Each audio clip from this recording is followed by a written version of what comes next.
मनरेगा येथील पंचायत समिती कार्यालयात दलालाचा सुळसुळाट झाला असून कार्यालयात येणाऱ्या शेतकरी व सर्वसामान्य गोरगरीब नागरिकांना शासनाच्या विविध योजना संदर्भात कामे करून देतो म्हणून त्यांची आर्थिक लूट करीत आहे। अशा दलालाचा पाय बंद करावा अशी मागणी सर्वसामान्य नागरिकांमधून केली जात आहे। विविध योजनेतील कामे करून देण्याच्या नावाखाली शेतकरी व सर्वसामान्य नागरिकांची लूट। शासनाकडून मनरेगा अंतर्गत सिंचन विहीर, पंतप्रधान आवास घरकुल यासह विविध योजना सुरू आहेत।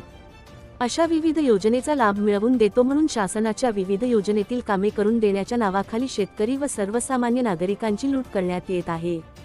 शासकीय कार्यालयात दलालाची सुळसुळाट वाढल्याने शासकीय योजनेचे कामे करून देण्यासाठी कार्यालयातील अधिकारी संबंधित दलालामार्फत आपला खिसा गरम करून घेत असल्याच्या चर्चांना उधाण आले आहे।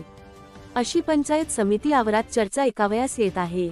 शासकीय कार्यालयातील अधिकारी व कर्मचारी हे आपला हिस्सा ठेवत दलालांना हाताशी धरून मदत करीत असल्याने सर्वसामान्य नागरिकांचा लुटीचा धंदा हा बिनबोट सुरू आहे।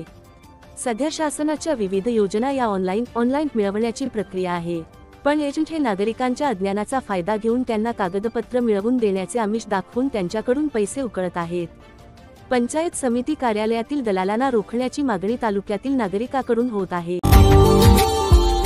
Subscribe now and press the bell icon. Never miss an update.